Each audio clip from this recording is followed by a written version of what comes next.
महालक्ष्मीर्महाकाली महाकन्या सरस्वती महासरस्वती देवी भक्तानुग्रहकारिणी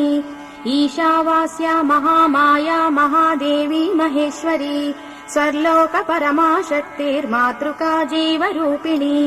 नित्या सर्वगतानन्ता नित्यानन्दा निरञ्जना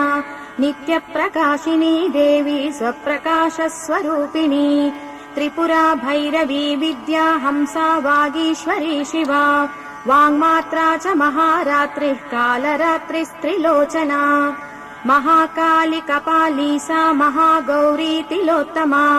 काली कराली विक्रान्ता कामाक्षी कामदा शुभा चण्डिका चण्डरूपा च चामुण्डा लिङ्गधारिणी त्रैलोक्य विजया देवी त्रैलोक्य विजयोत्तमा सिद्धलक्ष्मीर्महालक्ष्मीर्मोक्षमार्गप्रदायिनी उमा भगवती दुर्गा चण्डी दाक्षायणी परा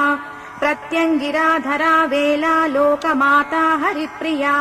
पार्वती च रमा देवी ब्रह्मविद्यप्रदायिनी अरूपा बहुरूपा च विद्रूपानन्तरूपिणी पञ्चभूतात्मिका वाणी पञ्चैका पञ्चरूपिणी शक्तिदा पूजिका पडित्कर्मुक्तिभुक्तिप्रदाम्बिका गायत्री साङ्ख्यसम्भूता सावित्री प्रणवामृता देवमाता सुरेशानी वेदगर्मात्मिका धृतिः